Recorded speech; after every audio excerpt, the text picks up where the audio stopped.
Hello and happy Monday. We are live at 5 with me, LuzCelenia, every single day until May 14th. This is day 8. Day 8. And um I don't I don't have anything pre-planned. Hey, how are you? Of course, I am live both on Instagram, YouTube, and Facebook. Um, and I'm dealing with some disappointment right now. I know I'm smiling. That's just my default these days, anyway. As I'm just gonna share with you all today for a few minutes. Of course, we are counting down to Dear Mama on May 27th here in Baltimore City. Healing Circle, healing the mother wound. We still have several tickets left. So if you are coming and you haven't bought your ticket, you should, so I can prepare for you. Of course, brunch, workshop slash healing circle, and everyone is going to get my book, Healing Eve, and a discount code to the accompanying journal, as well as some other fun things that I have for everybody that's coming.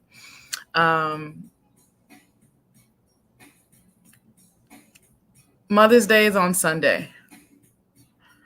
And holidays in general can be really pretty tough for me. More so because of what they represent. For me, it's like holidays. It's not just a time to celebrate, but usually it's a time to celebrate with family. Growing up, like we weren't really big into holidays, especially with my grandparents, with my mom. Years, like there are a couple years where she tried her best, and like she would give us really good Christmases and things like that, but they weren't really I don't know, it wasn't like always huge fanfare with family. Most times if we were celebrating, we were going and spending the time with my godmother's family, and their family till this day gathers together and really makes it a priority for the family at large to come together and have a meal and play games or talk and laugh and drink and listen to music and just have a good time. And I realized a few years ago that the reason why holidays trigger me so much is because of, and I'm not saying this for pity, so just listen before I say this, but because I don't have the family dynamic that I wanted. Not saying I don't have family, but the family dynamic that I wanted, I didn't have. So, for the most part, holidays would be sad. And, I would have friends like, no, come. And not to say that I wouldn't be able to enjoy myself with them. Hey, brother. Or, I can always go to my god family's house, and I've known them since I was 3, but I still felt like an outsider. And I realized it was because I don't just want the highlights of holidays. I want the in-between. I want the family dynamic. And it's hard because that usually means drama or, hardship. But I think conflict is something that happens in intimate relationships. And a lot of us can run from it because we want to think that being in intimate relationships means that we're just, shouldn't be hard and we shouldn't have conflict. But that's not true. We can have healthy conflict, but conflict is one of those things that is going to happen in healthy relationships. And in a lot of ways, I think overcoming those moments makes the holidays, the celebrations, that much sweeter. And so, being included in the highlights of someone's year and their family celebration is cool, but it really wasn't filling the void that I had for the family dynamic that I don't have with the people I'm related to. And I've tried to, be like, why is my family like this? Of course, I didn't find my dad's side of the family until I was 25. And so, although I'm 40, a lot of them are spread across the country. And I can be extremely honest that I'm sure I know that I could do better in on my end to reach out to family. But growing up, like I'm not gonna say I don't have the skills.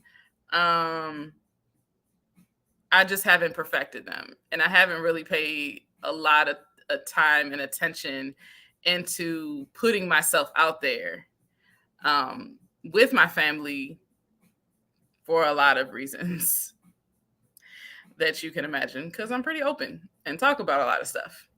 Why am I sharing this? Well, because I think, especially more now with social media, where we have this culture that when the days come, you got to post, you got to tag, you got to do the things. At least you can feel the pressure that you have to, or you can't handle the pressure. You don't want to manage the pressure, and you just stay off social media altogether, because most of what you're going to see is a barrage of posts and videos and pictures of people celebrating, showing love, and doing all these things.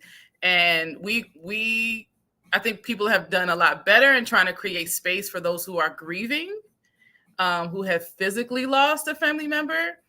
But I don't think there's really a good space for those of us who are grieving people who are still alive. That you might feel very conflicted in showing up, in having these celebrations, or in the fact that you're not going to post, and you don't want to feel like you're being inauthentic, or maybe you do just because you don't want to start any trouble, or any conflict, because somebody there are people out there who care a whole lot that they didn't get a post to get a tag on these days.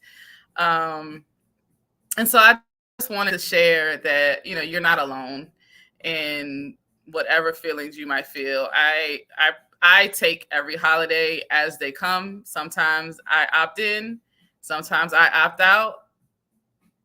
And I want to give you, if you need someone to give you permission, I'm going to give you permission to do what is best for you and your mental health and your safety emotionally, to do what is best for you.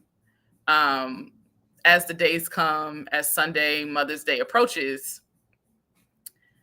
do what feels right to you.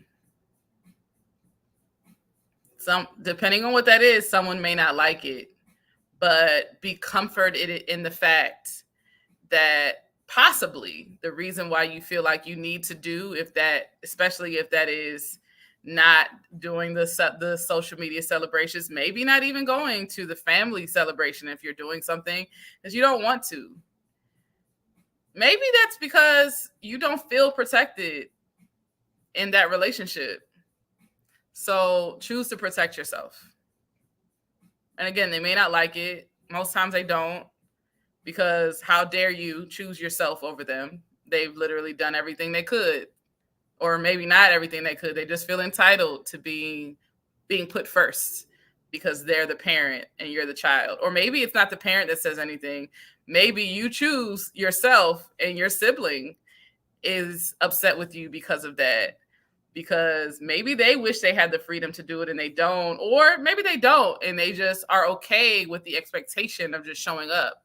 And how dare you not fulfill that expectation as the dutiful child that you are supposed to be. It's okay. It's okay. Doesn't mean that you won't be sad. It doesn't mean that it won't hurt, but one thing that I have learned that has become extremely important in my healing journey, and if you don't take anything away from this talk today, hey Donetta, is to not abandon yourself, to not dishonor yourself. What do I mean by that? I mean is, again, when you abandon yourself, you are literally walking away emotionally from your needs and putting someone else before you.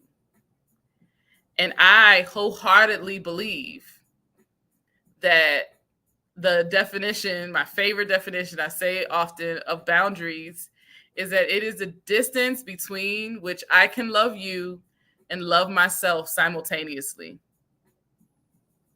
That this whole idea of sacrifice and for church folks, it seems like it's compared to, like, obviously we can't die for people's sins like Jesus did, but we're supposed to sacrifice like that, literally put our life on the line. Except no, because we are not saving people from their sins. Jesus already sacrificed himself. We don't need to do that. When that scripture is talking about dying to ourselves daily, it doesn't mean literally sacrificing our well-being for the benefit of other people. Because one, if they loved us, they wouldn't want us to do that in the first place. They would never expect that from us. It's not necessary. To love someone, you should not have to stop loving yourself. And so if Mother's Day is difficult for whatever the reason, just be easy. Take it easy on yourself. Maybe you take yourself out to eat, go to the spa, go to the movie, stay home, stay off social media, write in a journal, do stream of consciousness, just, get it out. Hold yourself, hug yourself, cry. Give yourself permission to feel all the feelings and release it and let it go. And tell yourself in that moment, tell yourself that you love yourself and that you are doing what you wish was done for you as a child. You wish that someone would have protected you, and so now you're protecting yourself. You wish someone would have put you and prioritized you, and so now you put yourself as a priority. You wish someone would have told you that they were proud of you. Well, not only can you tell yourself, you know what, I'm proud of me. I'm telling you, I'm proud of you.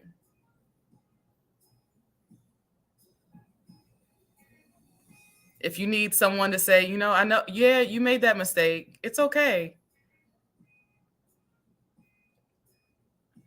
What are we going to do about it? What's the next steps? That mistake does not indicate your worth.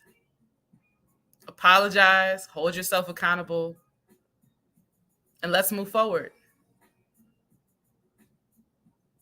As to maybe the guilt trip that you got or the lashing that you got and made it feel like you should be ashamed because you made a mistake, as if our parents did not make mistakes. But God forbid that we even have that conversation, because that's disrespectful. But there's no room for grace for us. Although a lot of them think that they have grace for us. There's not much room for grace for us, but we're supposed to have a lot of grace for them. So if they can't give you that grace, whether it's because they're not physically here in this reality, or emotionally they're just not capable or willing, then give yourself the grace that you deserve.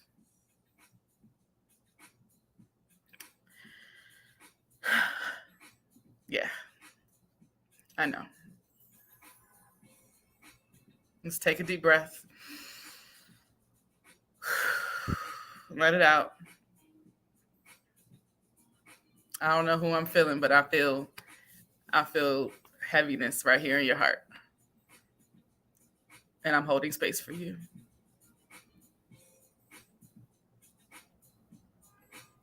I really, really want you to know that you are loved.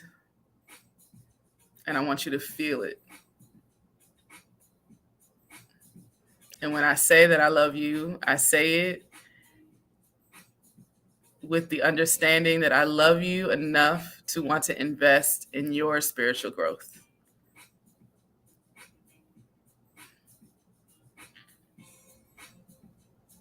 I know. They tell you should be grateful for everything they've done or just because they birthed you. But I'm here to tell you. I'm here to tell you. Hey Tasha, hi Spiritual Tempest. Thank you, Lady Donetta. Hey Harry. I'm here to tell you. It's important to feel loved. Don't let them gaslight you and being like, I love you. It's important to feel loved. They want to feel loved. You deserve to feel loved too. And if they can't give it to you,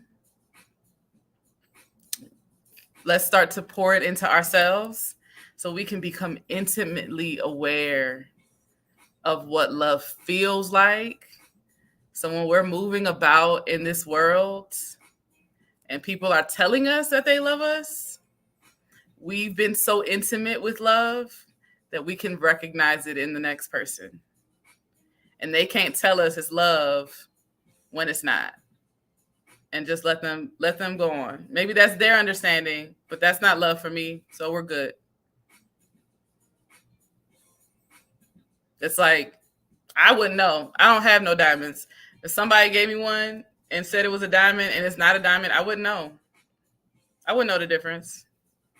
It might sparkle and everything like that. I have no intimate knowledge, education, experience to know the difference between a fake and a real thing. And that's one of my pet peeves about like the self-love commentary is it's like, how are we supposed to know if we don't learn? Who they were supposed to teach us and they didn't teach us. And what we think is love is going to be based off of the experiences we had in our formative years. So we if you really look at the pattern of your relationships, and not just romantic, but familial and platonic and whatever, like you can start to see the patterns. And a lot of those patterns, unless you've done the work to change it, is going to lead you right back to your childhood. And I'm not saying that you have to fix yourself before you're worthy of love either. That's hard stop. Because this healing journey is a perpetual journey. We are constantly growing and developing and healing, and it's like the waves, in and out, until we take our last breath. We're never not going to need to heal. And so it's okay. Just, like I said, be easy on yourself. Put yourself first. And all, and not just Mother's Day, but every day. Do what you need to do to be able to show up in the healthiest version of you, in your most favorite version of you. All right, y'all. That's it for me today. I will see you again here tomorrow for day 9 of Live at 5. We are almost done. I will be here live at 5 every single day until Mother's Day on May 14th. So, as always, be as radiant as the sun. And adios. Bye-bye.